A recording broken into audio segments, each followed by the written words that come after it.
I'm Shelley Duvall. Welcome to Fairy Tale Theater. Join us for tonight's tale about a precocious little girl who learns to respect other people's property, especially when other people are bears. Uh-oh.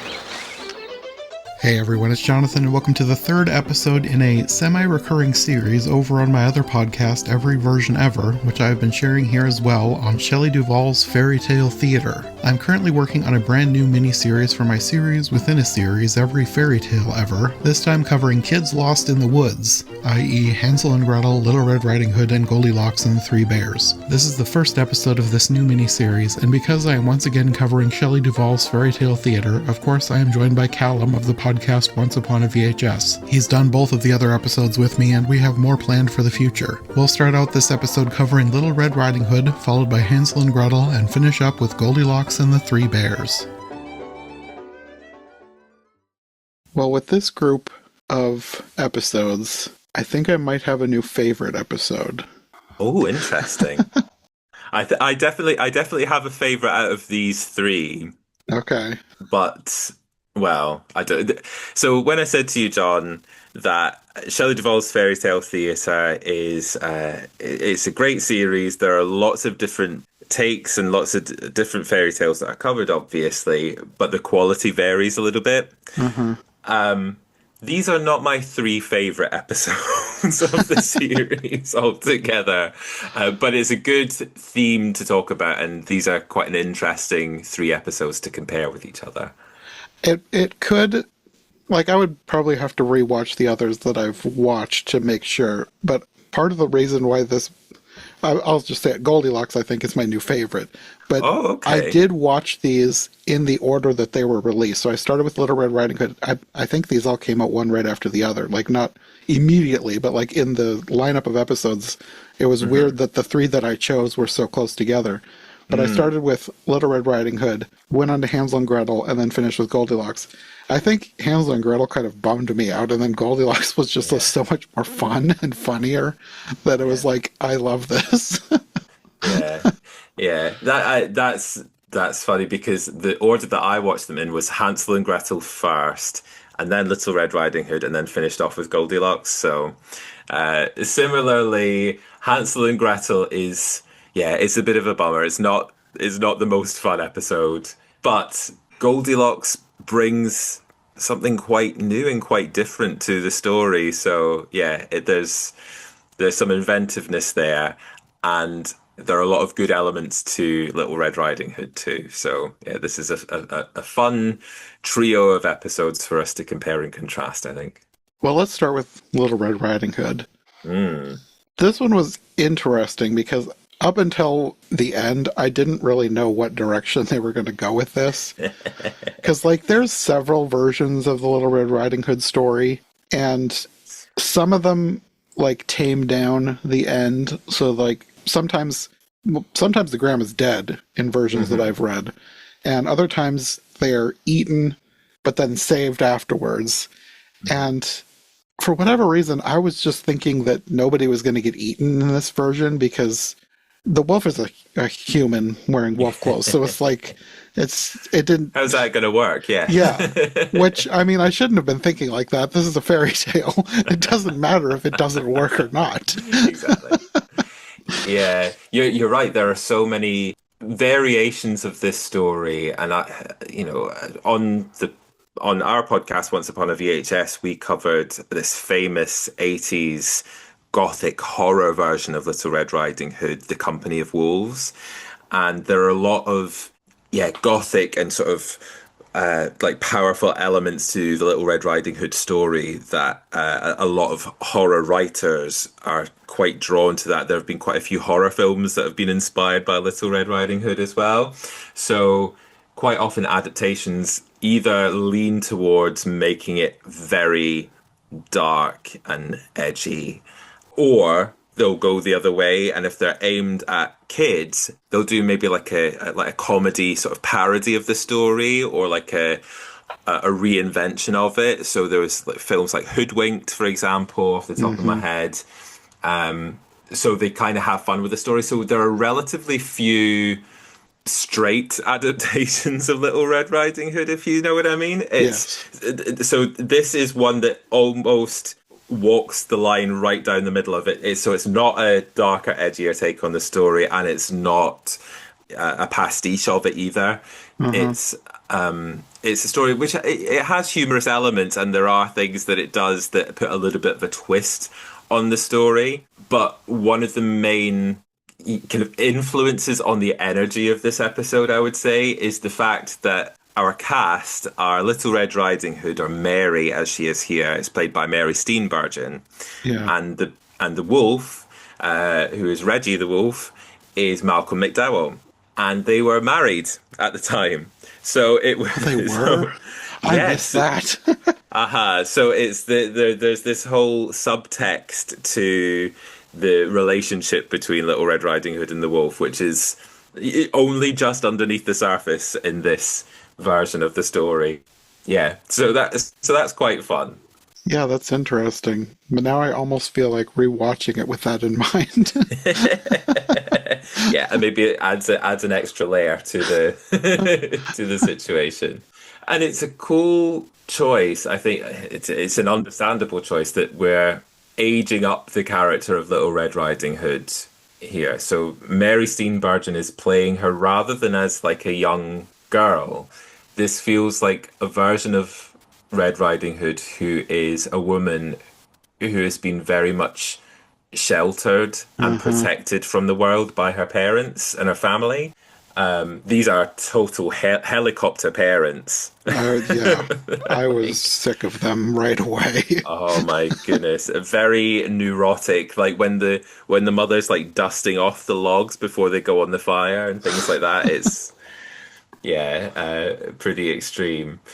And we've also got the introduction of this this friendship, which will blossom into a relationship with the woodcutter's apprentice, Christopher, which is a nice addition to the story. I think it gives it a little bit of a twist, and so many interpretations of the story of Little Red Riding Hood are to do with the fact that this is like a girl who is on her way to womanhood and becoming wise to the ways of the world, and the wolf can be interpreted as like representing men who might be out to get you, and how women have to sort of navigate relationships and things like that. So I thought it was a really interesting idea to bring in this love interest, I suppose, for Little Red Riding Hood, who also provided some of the function of the woodcutter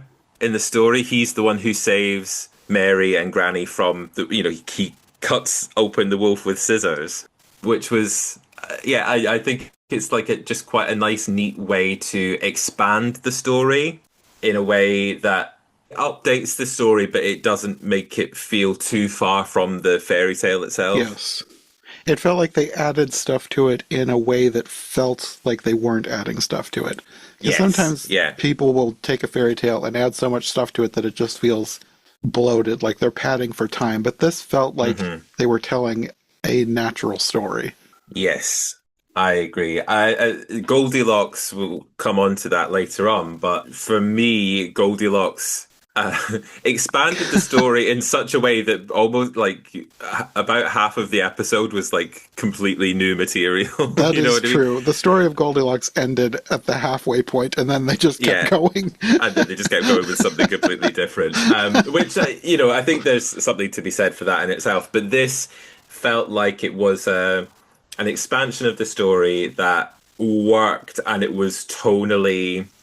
Yeah, I think this was a well done episode. I think there was there was a little bit of risque humor in this as well, which feels right for Little Red Riding Hood. Things like when Granny's trying to hide the cape that she's made, and Mary is sort of knocking at the door, and Granny's like, don't come in, I'm naked." Things like that, which is funny, but it's also sort of setting up the situation with the wolf, You know, when the wolf is pretending to be Granny and she's like sort of keeping her at a distance at first, but then like invites her to get onto the bed and stuff. It's Uh-huh. yeah, pretty yeah, there's a little bit of an edge to this story. Yeah. I also loved I really like the characterization of Granny in this Me too. version. She's probably my favorite character of this story. Yes. Yeah. So we get Reggie the wolf, the sort of the cocky British wolf, and he has a run-in with Granny on the forest path, which is another nice little addition to the story, where she ends up whacking him with her cane. Um, I already love like feisty little old ladies, but to have this granny just beat up the wolf yeah. is my favorite. And of course, for I think there's that bonus for people. You know, most people coming to watch this will have some kind of familiarity with the story anyway. They'll know what happens with Granny, so it's a nice little twist on it that she already gets her. She gets her own back on the wolf before he eats her. If you see what I mean. Uh-huh, yeah. So yeah, that was a lot of fun. But it also made it so that in normal circumstances, you know that the wolf would stand no chance against Granny. They had to make her sick by the end so that Yes. she's defenseless. Yes. Although not completely defenseless because she had a gun. The only Granny's problem is she packing forgot heat. to load it. Yeah. When she pulled out that gun, I just burst out laughing. It's like this. I love this Granny. this Granny, yeah. But that also leads us to that shot where Reggie's like coming up and as if he's going to eat her, which is quite scary. I remember from seeing this as a kid that shot of Reggie like crawling up the bed, and because of course he puts in his eating fangs too. Yeah, which is quite a nice touch when you've got an actor who's playing a wolf. You know, like he's not going to have like the big sharp teeth in all the time, so all the better to eat you with, I suppose, when he puts them in. That's one of those other things where it's just like, stop asking questions because like they're Yeah. pulled from his stomach completely intact. Like I thought they actually had her die in this version at this point because of the way they shot all that. I was like, oh, she's not coming back from this. But then they had Little Red Riding Hood get eaten also. I was like, okay, well then they are going to go do the version where they cut the wolf open. So just stop asking Yeah. questions. Yeah, it's not really. He's not. They're not being dissolved in stomach acid or anything. He's really just like a big bag, I suppose. This wolf. The wolf has a TARDIS mouth. Oh yeah, he's bigger on the inside. Yeah,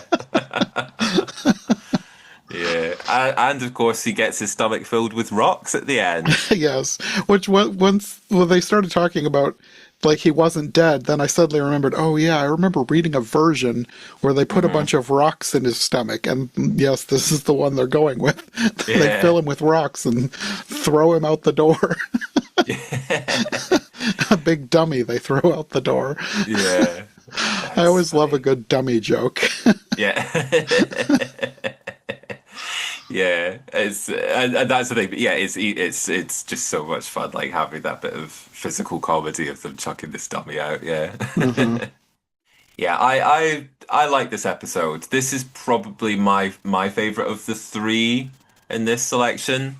I like the performances. Granny is so much fun. Reggie the wolf is great, and Mary Steenburgen as well. I always like Mary Steenburgen as a presence in things, and there's a sweetness that she brings to Mary, and yeah, I just think she's a really likable actress and performer. So yeah, I liked this version of Little Red Riding Hood. This was my favorite of this 3 episode run. Yeah, she was good. I think my hang up with her is that she seemed too old. Like, I know they're going for an older Red Riding Hood for this, but like, in my head, Mary Steenburgen is like 60. Yeah. But that's because the first thing I think I ever saw her in was Last Man on Earth. Have you seen Right. that show? Yes, yeah. So Yeah. that's Mary Steenburgen to me. Yeah. So even this, where she is obviously like probably 30 years younger than Yeah, Last Man on Earth, she still seems so much older just because in my head she's like it's the same with that's Angela how you Lansbury. associate her. Like Yes. she was always old in my head because she's just a little old lady when I was a kid. So Yeah. even looking backwards in time, she still feels like so much older than she actually is. Yeah, that's the point. But again, the fact that this version, it feels like that's quite a deliberate choice. And I wonder, Yeah. given the fact that Shelley Duvall quite often was sort of asking her celebrity friends, she was like, "Oh, I've got a great idea. Let's cast Robin Williams as the Frog Prince, or let's do this, or let's have this person that Shelley Duvall knows in this particular role." So I wonder if it was the fact that she knew Mary Steenburgen and Malcolm McDowell as a couple, as a married couple, and Mm, she thought, "Oh, that would be fun to build a version of Little Red Riding Hood around this pair of actors." probably. Knowing what both of them could do. And as a result of that, sort of aging up this version of Little Red Riding Hood to be almost in some ways like Rapunzel, like this character who is so Mm, protected from the outside world by yeah. her parents or whatever that she yeah, I think that brings out some of the themes of the fairy tale in quite an interesting way, and it's not Yes. something that I've really seen done with a telling of this story before either. So, Hmm. so yeah, I kind of give it credit for that. I almost felt like at the point where Little Red Riding Hood meets the wolf and they're going through the forest together, I almost felt like this was supposed to be a subversion of the normal moral. Like the normal Mm, moral is like kids shouldn't go off with strangers, like be wary of strangers, etc., etc. But it almost felt like this moral was more about what the parents did to her by sheltering her so yeah, much, because yeah. she doesn't have the context for what this guy is doing because Uh-huh. she's so sheltered. That's a really good point. And there's that scene where she's speaking to Granny, and she says something along the lines of, "Oh, I really wish that people." I really wish that people could see me as a grown up. I can't remember exactly how she phrases it, but she's like, I just don't have the experience. And then Mm, Granny sort of says to her, "Well, listen, everybody sort of matures in their own way, and at their own time, and it's a really sort of sweet scene between the two of them." hmm. But yeah, that's a really interesting point that you're saying that this almost puts the puts the focus on the parents and like what is their role in terms of teaching their children about the world, Yeah, and that being sort of part of their responsibility. yeah. And maybe it's just because I grew up around people like these parents. Like a lot of people, I think, would see these parents and think that this is unrealistic, but it is not unrealistic. Mhm. Like I've known people like these parents, Yeah. so it really felt like this message was for the parents. Like, Yes. don't be like these people because this could happen to your daughter if you do this. Hmm. Yeah. Yeah. And of course that's the thing about these Shelley Duvall's fairy tale theatre episodes. These are like the Muppet Show, perhaps. It's a piece of entertainment that is intended for a family audience. Hmm. So it's not solely directed at kids, and it's not solely directed at adults. It isn't about being like a very child friendly version of the story, but it's also not doing this darker and edgier take Yeah, for an adult audience. This is about creating something for everybody to watch and maybe to discuss in a family together and like kind of talk about it and think about the themes of it. So yeah, you could have quite an interesting discussion with your family members about this particular episode afterwards. yeah. I mean, if someone wants to use it for the extra, like the regular moral of Little Red Riding Hood, that's definitely Hmm. there. Yes. It's just I was reading deeper into it, thinking of things that I've seen Yeah. throughout my life, and it just felt like there was something more here that seemed intentional. Yeah, I think you're absolutely right. And that's one of the great things about telling fairy tales and telling stories over and over, and there are lots of different versions and varieties on stories, but different things come to the forefront. And yeah, to me, that was one of the things that was really present in this version of the Little Red Riding Hood story, which was about parental responsibility and like family responsibility, and the way that Granny, in a lot of ways, was a really good role model for Yeah. Little Red Riding Hood, you know? Yeah. And even when there was that little birthday party sequence when Granny gives her the cape, and the parents are quite quick to treat Mary as like a little girl and to really sort of baby her and kind of Uh-huh. prevent her from seeing this Christopher boy and everything like that.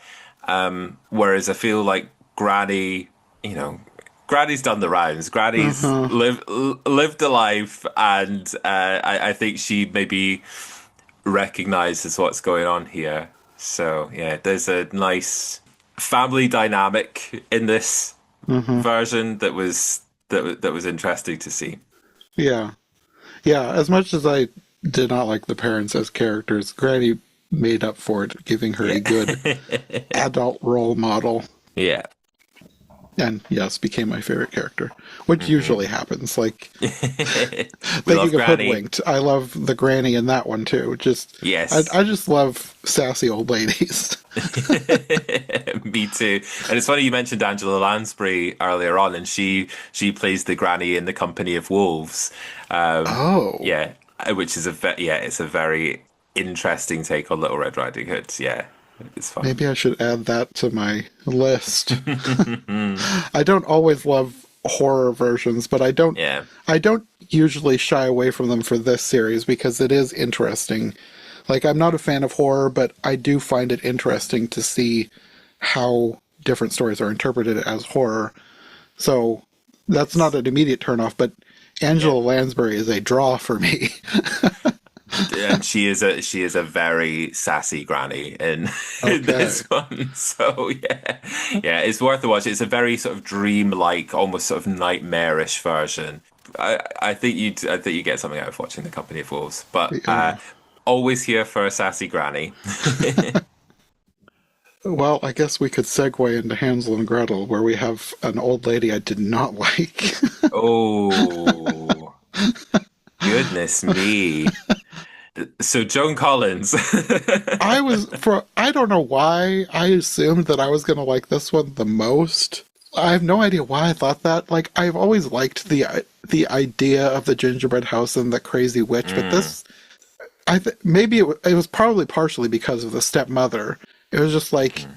there was a darkness to this that I did not like. Yes. Yeah, it feels quite miserable, this Yeah. version of Hansel and Gretel.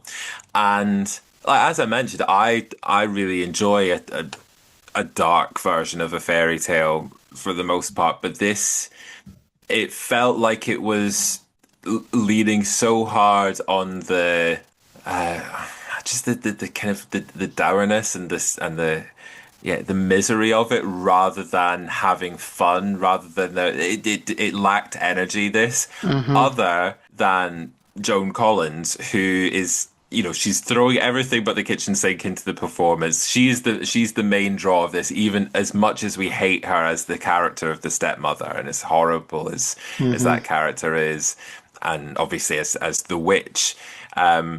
But it feels like she's the main source of energy in this episode, and like everything else just doesn't quite work around it.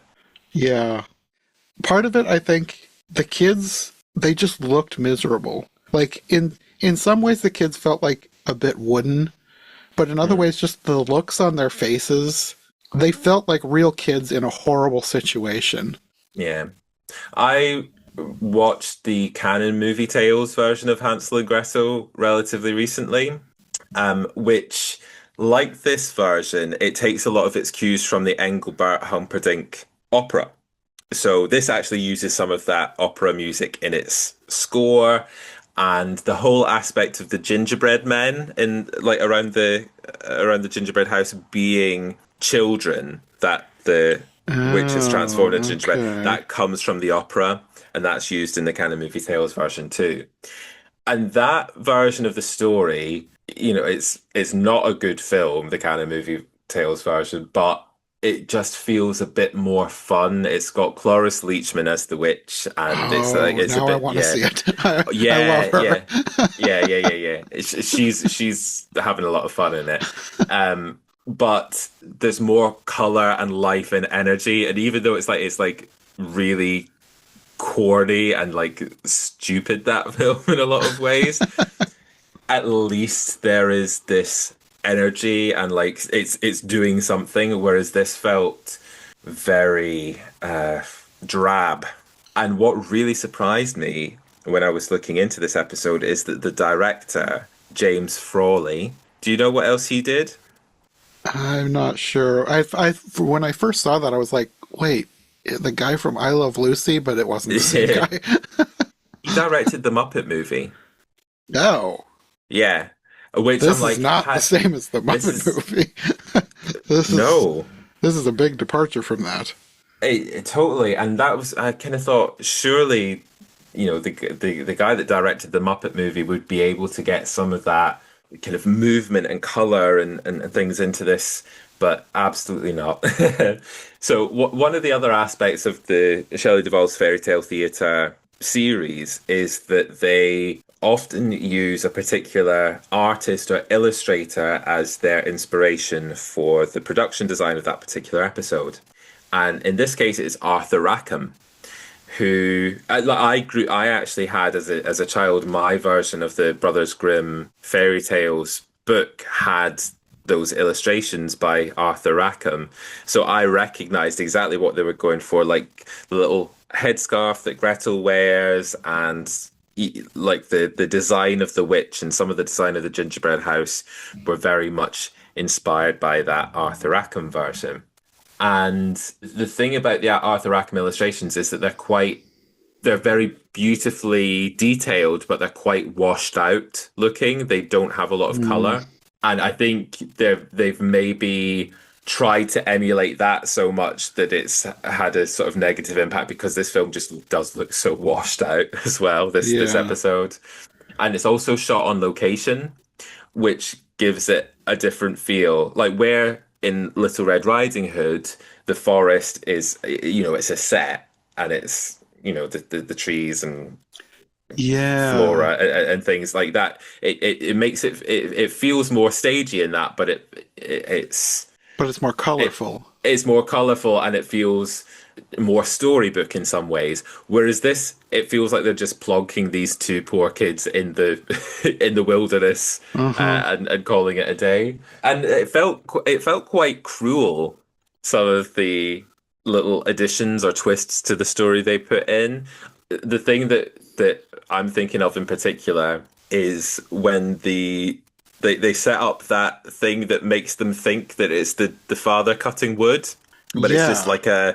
it's like a mechanism with a log hitting against another log, That was the that's making first the point sound. where I was just like, not that I felt disturbed, but I was just like, oh, this isn't fun. Yeah, it's just a bit of it's a downer, this episode. Yeah.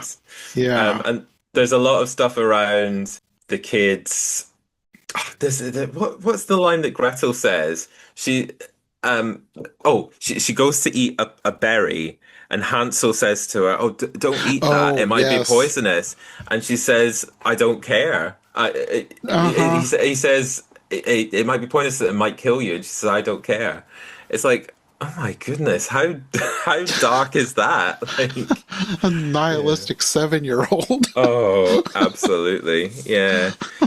Oh, goodness me. So I do enjoy, for what it's worth, the high camp theatrics of Joan Collins, like going extremely melodramatic, whether it's when she's, trying to manipulate the husband, Hansel and Gretel's father, and she's sort of scheming away. When she's shouting at them and she says, "Boy, you have the mind of a cabbage," she is quite cruel, and Hmm. it's so over the top that it doesn't make it a good episode. But that's the one factor that I enjoy about this episode is Joan Collins' performance. But yeah, poor Hansel and Gretel. They said, oh, that was the other line. I don't care if wild animals eat us as long as they wait until we're dead. Yeah. There were several lines that just made me stop. It was like, Yeah, this is a child who is so far gone in, yeah, I don't even know if depression is the right word, but like they just don't care if they live or die. yes, And it just felt so wrong that yeah. it wasn't fun. Like, I think part of the reason why I expected to like this more is because I recently just watched for the first time for the podcast the Tim Burton Hansel and Oh Gretel, wow, yes, which was so much more colorful. Like, it was dark too, but it was dark in like a fun way. yes, And this was dark in an, I don't know, just a depressing way. yeah. Like, there was I totally nothing. agree. I think I went into this thinking I was going to get more of what I got with the Tim Burton version, and then it was just so completely different to that I just was not having a good time with this episode.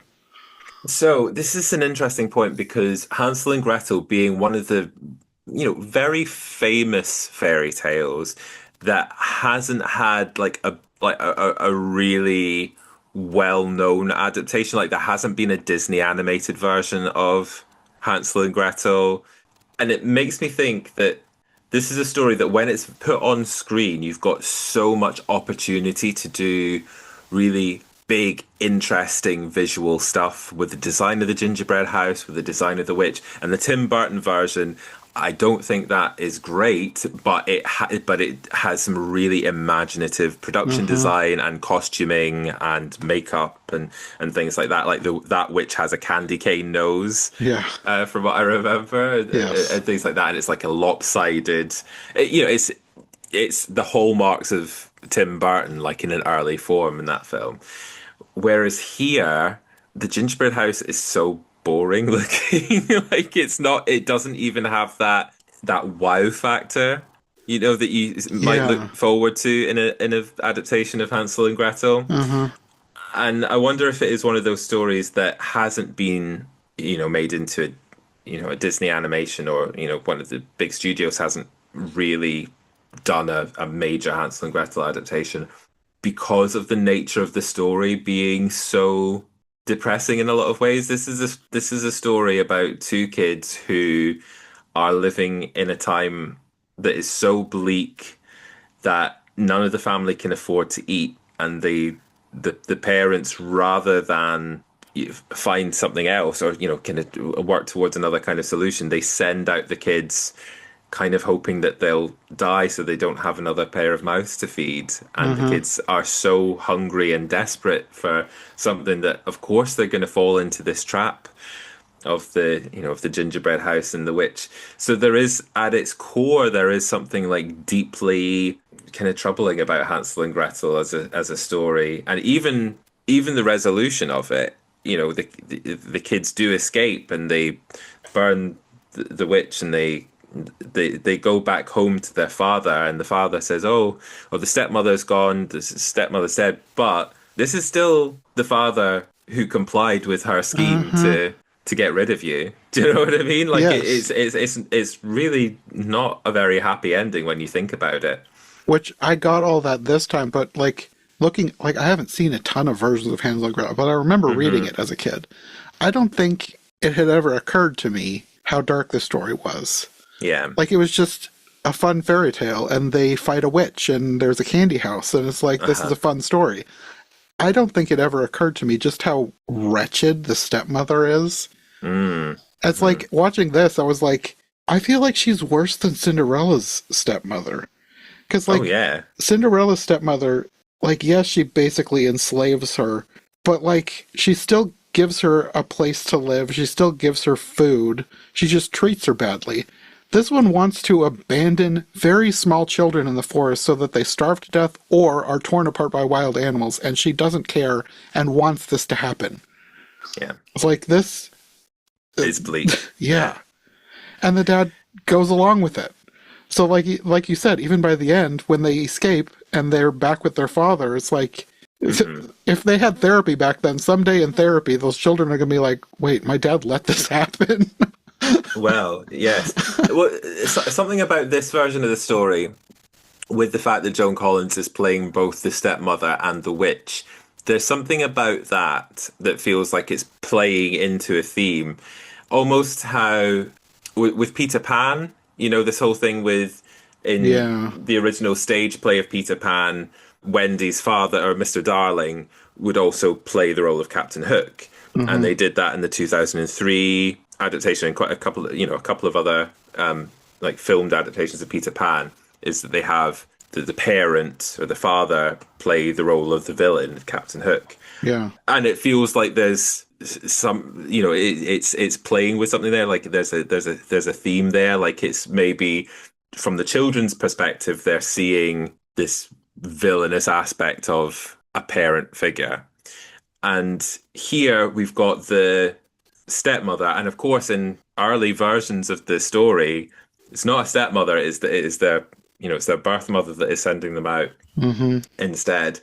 But we've got this dual role of the witch and the stepmother. And of course, the father, when they arrive home at the end, he tells them that the stepmother died in sort of mysterious circumstances. We don't know what's going on there exactly, how and why the stepmother died. But yeah, it's interesting timing that she goes at the same time as the witch.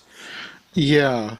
Which, I mean, this episode's going to come out before the one for the Tim Burton one, but like, I guess spoiler alert for that one, I almost felt like it was implied that the witch was the stepmother. So Yes. I had that in the back of my mind going into this, knowing that Joan Collins is playing both roles. Yes. And it did strike me as odd, even though it kind of doesn't really make sense for this version to have them both be the same person. But it still was in the back of my mind. It's like, is this the same person? Yeah, it's an interesting little aspect. Or like, even if they're not literally the same person, is it maybe making the point that dealing with a witch, dealing with like this character who, although she's lying at first, she's duplicitous. She is lying to them about like wanting to take them in and look after them and feed them and all of this kind of thing. Once she is revealed as being a witch, like her plans are very obvious. In comparison to the stepmother, who, I mean, the stepmother is obviously awful to these kids in plain sight anyway, but she's making it appear to the father that she's different. Do you know what I mean? It feels like maybe that it's making a point about how evil and how wickedness or how awful people, maybe it's easier to deal with if they are outwardly being that horrible compared to when they're trying to disguise their actions in front of other people. I don't know. It's Yeah, a kind of. complex thing. Yeah. I think my more takeaway from it was more of like on the father's part, like what he's willing to turn a blind eye to. Oh, yeah. No, yeah. Those poor kids. That's Yeah. all I have to say. Yeah. Yeah. There were aspects of the production with this as well, which did kind of make me giggle. Like when Hansel is in his sort of little rabbit hutch cage that the witch is keeping him in, and Gretel's passing him the food. Like one of the plates of food that she passes him is so obviously like fake food that's glued onto the plate. Yeah. And it looks absolutely terrible. This is a interesting inclusion, was the fact that when she puts Hansel in the cage, there was the other boy in there. I know. When I saw the kid, I was like, wait, what? I was like, oh, Yeah. this is so much darker. Because as soon as I saw that kid, I was like, that kid's gonna die. And she Yeah. killed that kid. Even though killed that he kid. somehow comes back at the end. But like Yeah. What they did was, it was kind of a bit of a twist. So just to sort of spoil the canon movie tales version of them, like rather than eating the kids straight away, in that version, the witch is basically kind of dipping them into gingerbread batter and turning them into these gingerbread children that are around the house that she will eat later as gingerbreads. children, right? Okay. In this version, there's a thing like she puts his heart in gingerbread batter, and then that becomes a gingerbread man, and then the gingerbread man, once the witch is killed, that turns back into the boy. So it's like she is actually eating the children, but she's keeping their hearts, putting them into gingerbread batter, and then turning that into the gingerbread man, which is like this very complex thing that doesn't really add anything to the story. But yeah, it's a bit like it's as if it's trying to, soften the edges, so it's not just her going ahead and eating the kids. Like, it's adding this, oh, but they'll be okay because she's putting their heart in the gingerbread man. But I'm like, I'm not sure if that works. Even though, like, I already don't like how dark this was, I almost wish the kids were actually dead because of the way they did the whole thing. Because it really doesn't make a whole lot of sense that somehow these gingerbread people who really only have a tiny fraction of the body inside them somehow magically are whole again and fully children. But also, what happens to those kids? Because they're in the middle of a forest full of wild animals, and they're all just run off into the forest. Yes, there is that. But listen, Hansel and Gretel seem to find their way home quite quickly and easily after all that.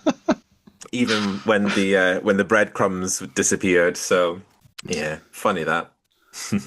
Oh well. Yeah. It's fine, but I just didn't really enjoy this one. Yeah, it's one of the. I would say this is one of the worst episodes of Shelley Duvall's fairy tale theatre. Which is kind of surprising when you think about it, because it feels like this could be a home run, And I had actually remembered this as being better than it actually is, but yeah, it's not. It's not a good episode. Maybe you're remembering how you felt as a kid, and like growing up, you have more knowledge, and you're looking at the stepmother and the father in a completely different light. Because I never saw this as a kid, but I remember reading the story as a kid. It just never crossed my mind how absolutely awful the stepmother is, or the fact that the father went along with what she wanted. It did not cross my mind, so it felt like a happy ending to me as a kid when they get home to their father. And this didn't feel like a happy ending. No. Yeah, I think you're right. It's one of those ones where there's maybe things that you just accept or kind of take on board as part of the fairy tale when you're a kid. But maybe watching this slightly more critically as an adult, it doesn't hold together quite as well. Yeah. Well, I guess that brings us to Goldilocks, because I think this is the reason that I liked Goldilocks so much better, is because I just finished watching this really dark, disturbing downer of an episode, and then Goldilocks was just ridiculous and fun. It's very silly, Goldilocks, and yeah, I liked it for what it's worth. The fact that it is like so much new material, because that is true. You wouldn't be able to make what was it, an hour long or 45-minute long episode based on what is there in the fairy tale. Like, they were going to need to expand it, pad out the story a bit, and I think they made some good choices. I think this is probably the best possible version of doing that they could have done. Yeah, no, it veers off into like fan fiction territory in the second half. But like for the first half, I was really enjoying it. I did get a bit bored by the end of this one because it was ridiculous. But like the actual story, I thought it was just fun. I liked Goldilocks. She was kind of awful, and I liked that about her. Yeah, so that was the thing that I thought was good about the new material, was that it clarified the moral about Goldilocks. So Goldilocks being awful and like breaking into the Three Bears house and all of this kind of stuff, like from the original fairy tale. But then we get that it almost ups the ante, because first of all, she's lying to Cubby, the baby bear, about being an orphan and that she's starving, and so she's telling lies, and then she lies to the ranger about the bears kidnapping her.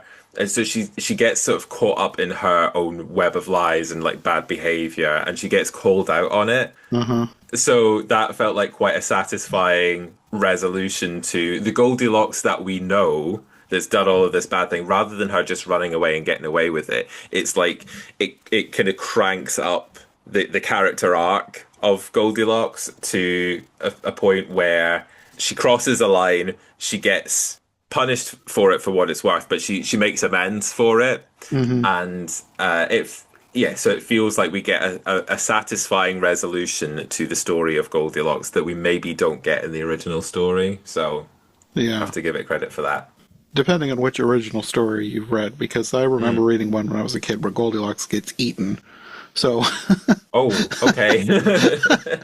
when this started, I already knew that we weren't going to get that, probably, because I really liked the opening with Shelley Duvall. I even wrote down her quote because I just really liked it when she said, "Join us for tonight's story about a precocious little girl who learns to respect other people's property, especially when other people are bears."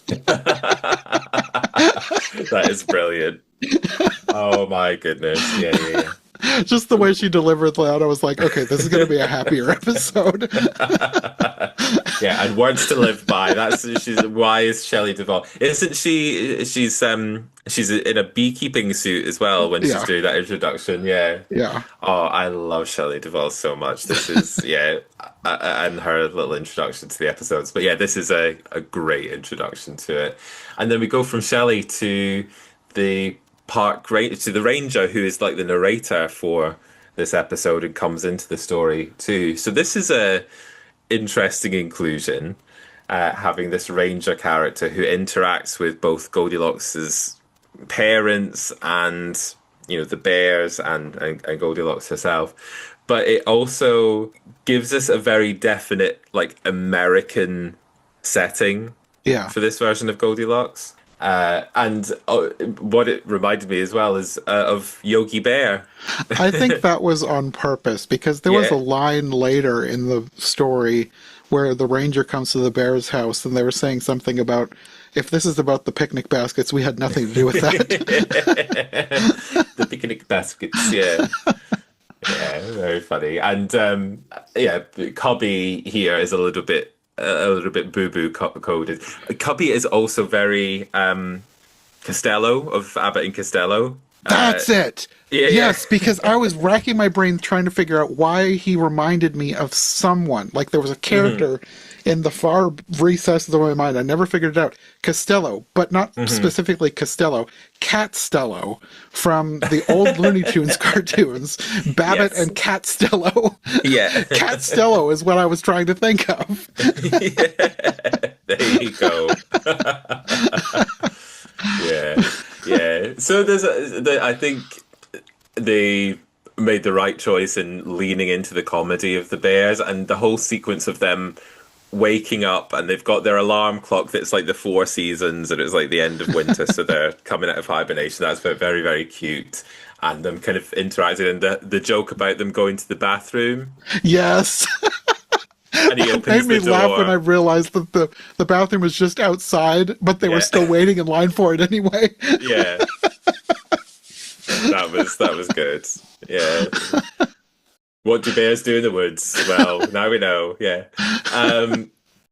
But yeah, I thought the bear stuff was fun. It did, by the end of the episode, the bears had sort of worn out their welcome a little bit for me. It got a little bit, okay, let's move things along. The whole thing with them wanting to set up the honey stand was just a little bit much.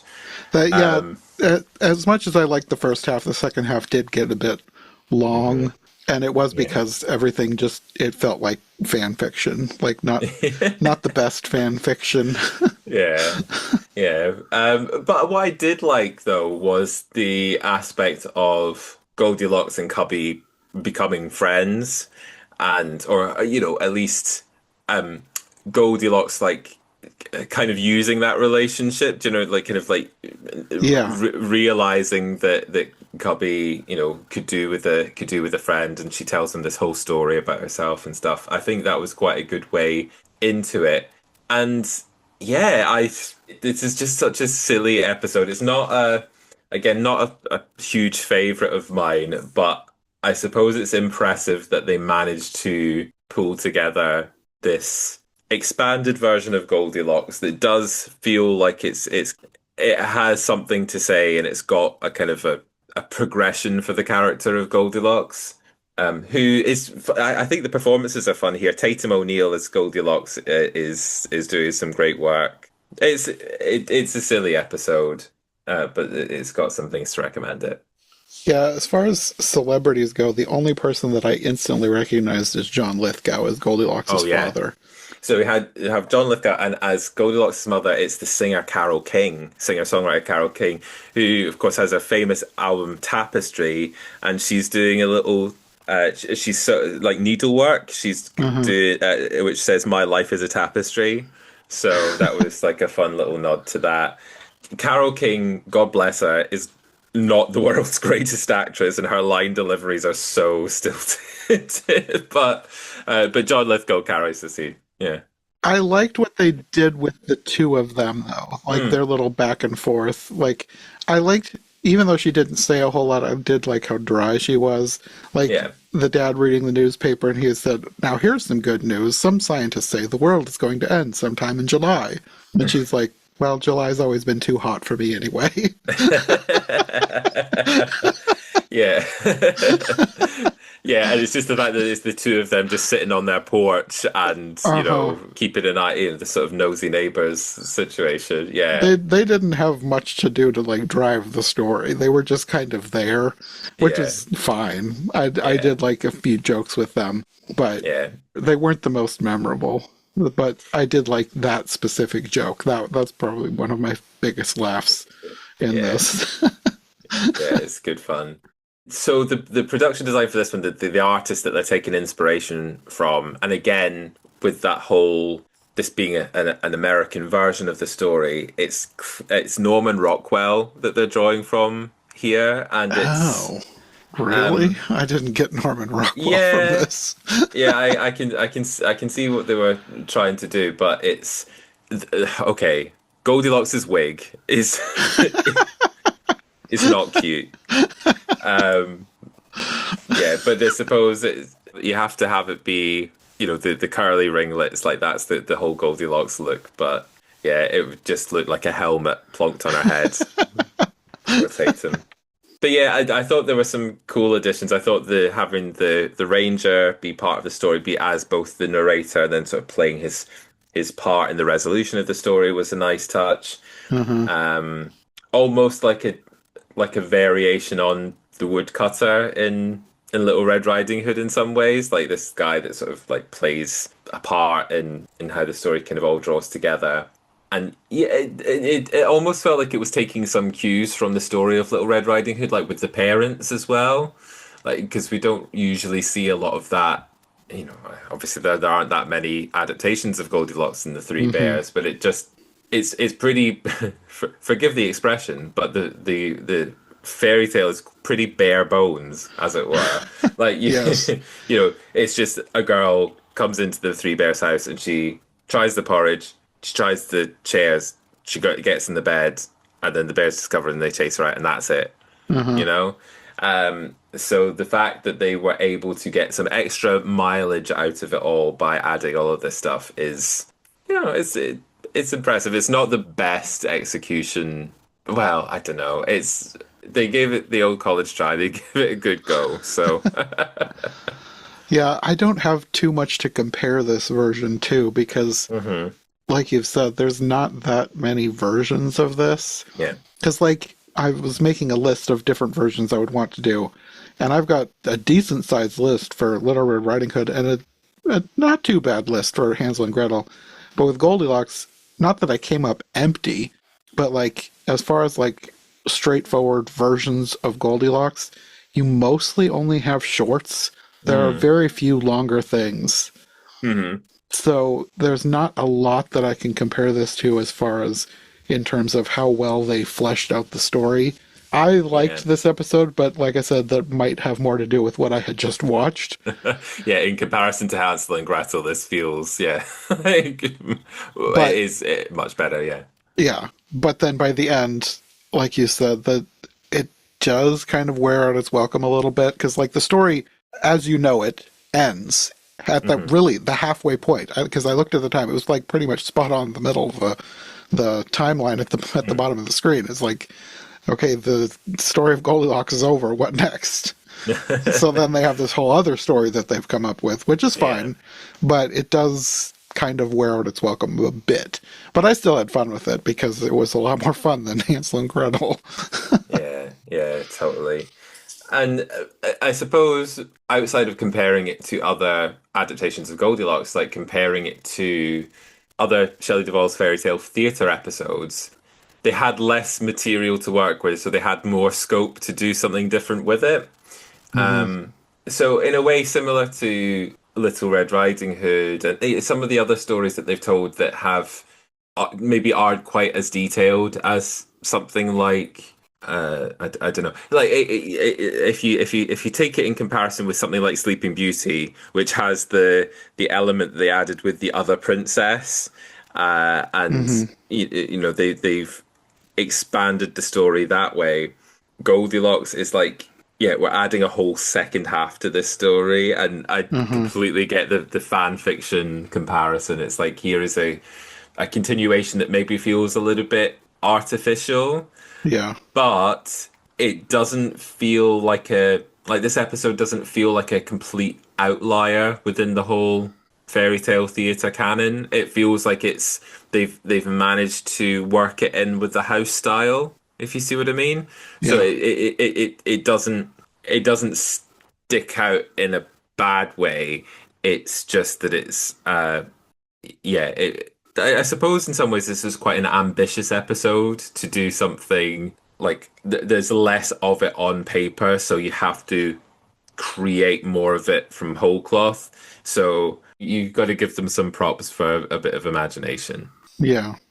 No, I don't think the second half was bad. It just wasn't as good as the first half. Yeah. So yeah, so that was, I would say, out of the three of them, Goldilocks was kind of in the middle for in Yeah, the I could middle. see Yeah, so that. it's like Yeah. the hot porridge, the cold porridge, and the just right porridge. For me, I think the Little Red Riding Hood felt to me like it was the most successful of the three.